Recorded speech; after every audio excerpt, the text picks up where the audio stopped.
Hello everyone. I wanted to sit down today and talk to you all about my unemployment journey, how I got here, why I got let go, and also why I started to do the unemployment vlogs.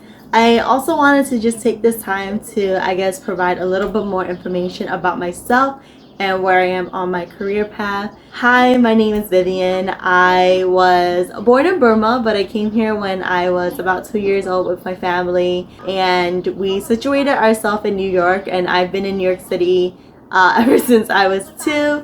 I have mainly been brought up here and familiarizing myself with the American culture. However, a lot of me still resonate with my heritage, and needless to say, I've been assimilating but also finding a good balance for myself between Burma, China, and then here as well. But with that being said, I wanted to take you all into my career path. So I'll start with undergrad. I graduated from SUNY New Paltz in 2017. My first job out of undergrad was actually working at a 6-month contract role. It actually turned into an 8-month contract because they were looking for someone, one, to help out the person who was already there. It was a, how would I say, like a admin role that dealt with like office management and events to the company and the employees. So the person who was already working there had a difficult time juggling all that, and at the same time they were going to open a second floor for the office.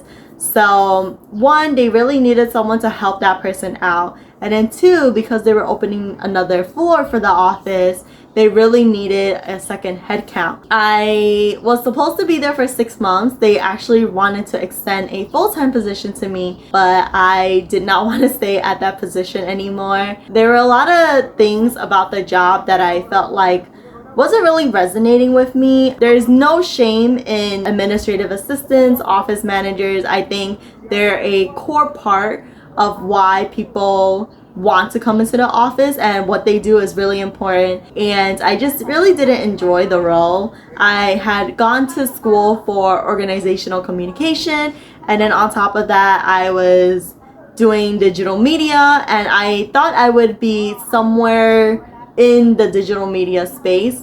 So this role was very off from what I had thought I was going to be in anyways. So I didn't want to stay in the position any longer, and when I was working there, I wanted more of my supervisor to be a resource and a guide for me, but they really weren't that. And when, I try to hold my ground into certain things that should be done for the office for us to work better together, they also didn't uphold that on their end. So I think in terms of communication between me and my supervisor, it just really wasn't that great, and I couldn't feel like we were collaborating. So all in all, I decided that I didn't want to continue with the position. However, they still needed someone to help out. So instead of the 6 months being there, I decided to stay for 8 months and decided to extend the position a little bit longer to help out with that. But I did give my ultimatum that the 2 extended months would be my last 2 extended months there.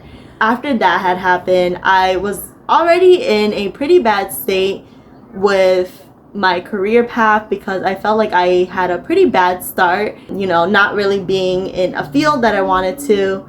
And I also felt like I didn't know where to go next because I didn't have a backup plan after this 8 month. I wasn't looking for a new role at the time. And I was just a little frustrated about where I landed in terms of my first career or first job after college.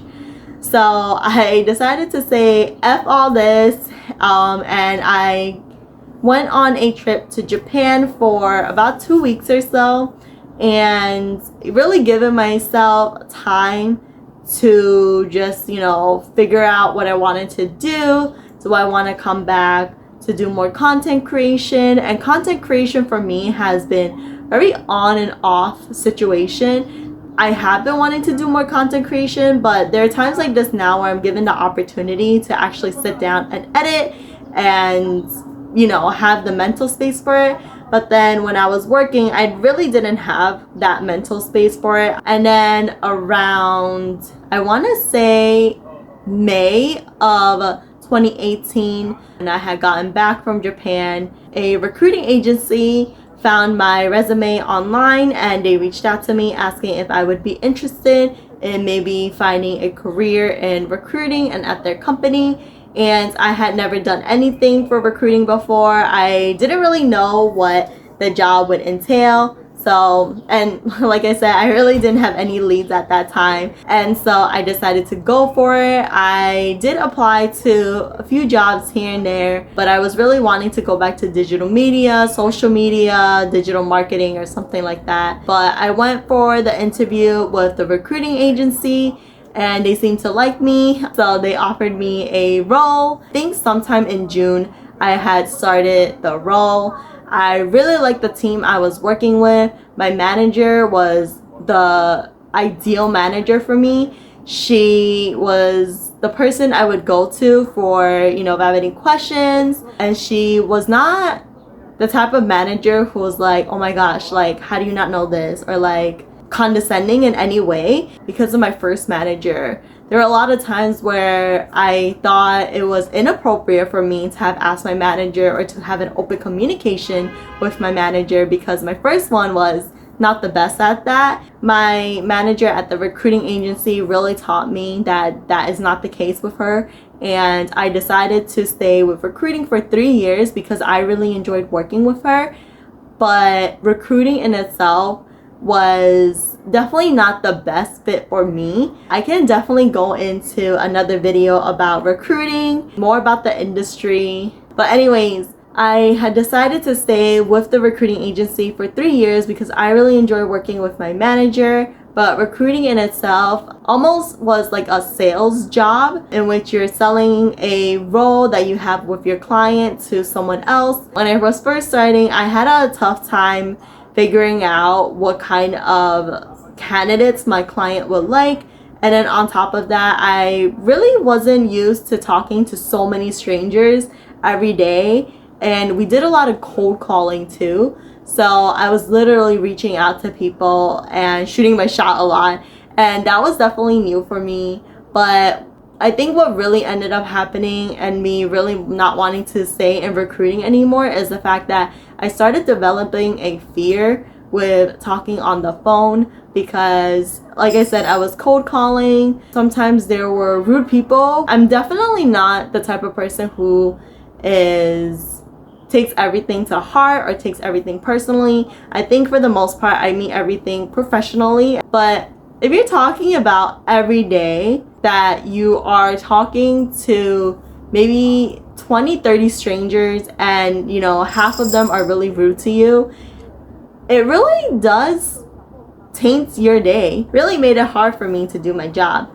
And in the midst of all that happening, the pandemic happened. In 2020, my company decided to shift to work from home, and that was good for me in terms of, okay, I'm like, at home, maybe in a better environment. But in terms of recruiting, it was really hard because there were some of my clients who are not in New York City, but in different states, who were not implementing a work from home position. And on top of that, there were a lot of people who, didn't have the resources to be able to work from home due to technology. And so I found it really hard for me to recruit, meet my quota. A little more than a year after I had worked from home for my recruiting job, I was called about an MSP position with my most recent company. And what an MSP is basically the liaison between the recruiting agencies and then the client that you're submitting your candidates to.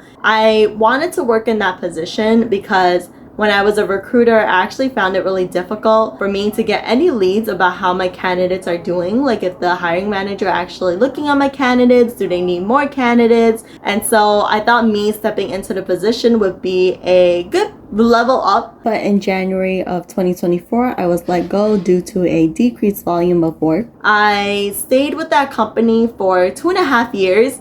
I have to say, me being let go has been a blessing in disguise.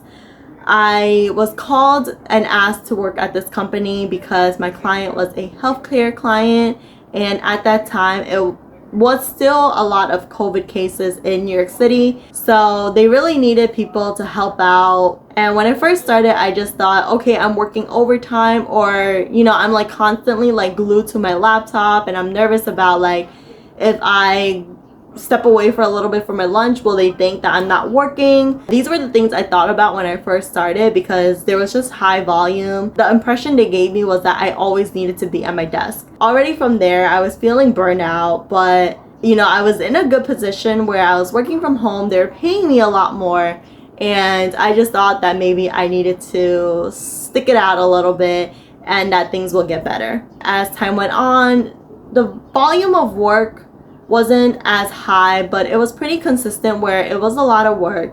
Some of my responsibilities did get divvied out to other teams because we did get a lot of people who left my team. Leadership obviously saw that we weren't able to manage everything, and I do appreciate them on that part for at least hearing us out in some ways. But as time went on, I found myself having a really hard time with me and my manager that I report to. When the frustration about what's happening was brought up, we weren't always met with the best way about moving forward. It was always like, okay, you're bringing up this problem, but what are you going to do about it? It wasn't always collaborative on my team. And so that's why I think being let go in January of 2024 is a blessing in disguise, because while I was also working full-time, I also decided to pursue my master's degree, because a year into me working at my most recent company, I could tell that I was getting quite frustrated with where I am, and also that the company that I was with, or maybe the team and the leadership that I was with, was not it for me. But I was also not able to find a new job because I didn't know if a lot of positions were still remote. I also didn't know if they were paying a lot, because I needed to pay tuition and also expenses. And at the time where I was with my company, they were really able to provide all that for me. And so I, kept staying with them, even though I think I was having mental health issues and I was burnt out. I decided to pull through, stay with them, and then do my master's degree part-time. When I got let go in January, my initial reaction to it was dumbstruck, because I never thought that getting let go was something that would happen to me. Couldn't really process what I wanted to say in that meeting. And I was also really worried because I have expenses now. Tuition is not cheap. No one's coming here to like pay all my shit for me. So I was like, what am I gonna do? I can go into another video about my finances and stuff like that, but right now ultimately I'm on unemployment, and I'm really doing all that I can to pinch and save here and there. But I guess what I'm trying to say is, like, when that happened, I was really stressed out about what I'm going to do. Not like in terms of, oh shoot, like let me find a new job for my career, but I was like, how do I stay afloat at this time? But the reason why I call it a blessing in disguise is because when I was there, I think I put up with so much. Even though I put my best foot forward a lot at that job, I don't think I was always met with the best. I was unhappy because I really didn't feel respected at that company. And a lot of my direct team that I work with, I really enjoyed working with them. But there were people in the company where I didn't feel respect from, and I really didn't feel respect from leadership at certain times either. And so me being let go was really a reality check about how much I was putting up with, and the exchange of my mental health for this paycheck.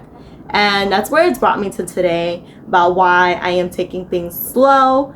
As I mentioned, I got let go in January of this year, and it's already June. So it's about 5 months that it's hitting that I've been unemployed. But in the 5 months that I've been unemployed, I've been seeing life in a different perspective. For one, I think I'm viewing life simply. Now when I hang out with my friends and family, I make sure it's in a more intimate setting and that I truly want to be there. Before I was let go and I was employed, I think I was, traveling, meeting up with my friends, hanging out with people so much because I was so frustrated with my life, and it was a cry for me to seek other things. But I was telling my friend that when I was in that situation, when I was at school, I was thinking about work. When I was at work, I was thinking about school. I know when I was with my family or friends, all I could think about was work and school. Because I don't have a job anymore, I've been in a situation where I'm actually a lot more mindful about where I am. I also think the universe is looking out for me by being let go, because now I can truly focus on myself.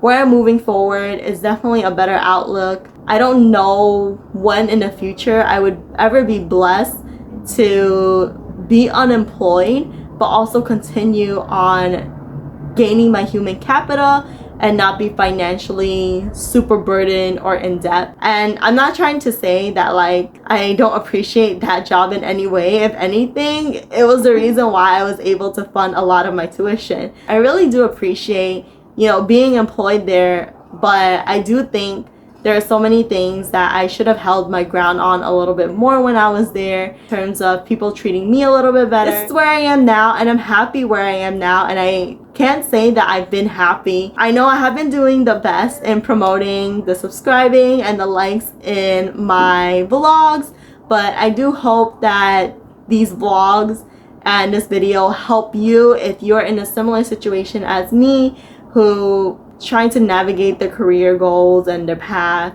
In reality, we're all just trying really hard out there. So I hope that my videos will help you navigate your life in a good way and to take it easy and be kind to yourself, because the world is not always the kindest, but there is kindness in there, and I do hope that any kindness that you have, you give it to yourself because you deserve it. If you do enjoy this video, please do like the videos and subscribe to my channel, and I will most certainly be seeing you in another video. So take care. Bye.